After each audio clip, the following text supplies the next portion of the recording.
कई साल पहले भारत के दक्षिण भाग में विजयनगर नाम का एक राज्य था। इस विजयनगर में कृष्णदेव राय नाम के राजा का राज्य था। राजा कृष्णदेव राय के दरबार में तेनालीराम नाम का एक रत्न था।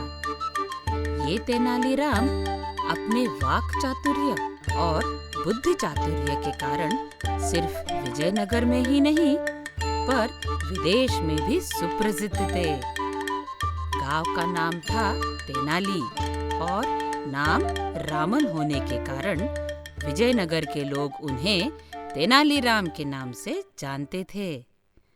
तो ऐसे तेनालीराम एक दिन राजा कृष्णदेव राय की ख्याति सुनकर तेनाली गांव से विजयनगर दाखिल हुए।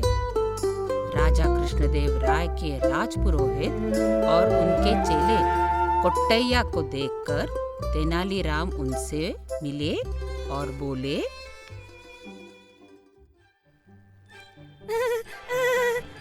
कृष्ण कृष्ण कृष्ण हरे कृष्ण हरे कृष्ण कृष्ण कृष्ण कृष्ण। नमस्कार राजपुरोहित जी। नमस्कार नमस्कार। हरे कृष्ण कृष्ण कृष्ण हरे हरे। मैं रामन तेनाली से आया हूँ। हाँ, तो क्या? मुझे राजा कृष्णदेव की सेवा करने की बहुत ही इच्छा है। तो आप मुझे उनके दरबार में प्रवेश दिला सकेंगे क्या? जीवन के 25 साल शिक्षा प्राप्त की, तपस्या की, तब जाकर महाराज के दरबार में मुझे उनकी सेवा करने का अवसर प्राप्त हुआ है। और मेरे जैसे ऐसे ही साधना करने वाले सैकड़ों लोग हैं, पर उन्हें आज तक ऐसा अवसर प्राप्त हुआ नहीं है। पर तुम कौन हो भाई कि महाराजा तुम्हें अवसर दे? हैं? तुम्हारा नाम तो मैंने कभी सुना नहीं है।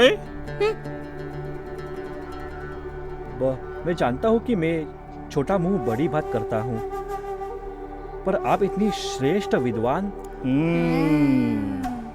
वो भी महाराज के मन पसंद। सोचा देखता हूँ आपसे पूछकर, आखिर आपकी सेवा मुझे ही नहीं किसी को भी दरबार में प्रवेश करना कैसे संभव हो सकता है? तो फिर? अब सुनिए, आप में मन पर लिया तो आपके लिए कुछ भी असंभव नहीं है। राजपुरोहित जी, इसे राज दरबार में बुलाए क्या? हाँ ठीक है। हाँ। तुम्हारा जो कुछ है वो राज दरबार में ही देखेंगे। हाँ, चलिए राजपुरोहित जी। चलो चलो।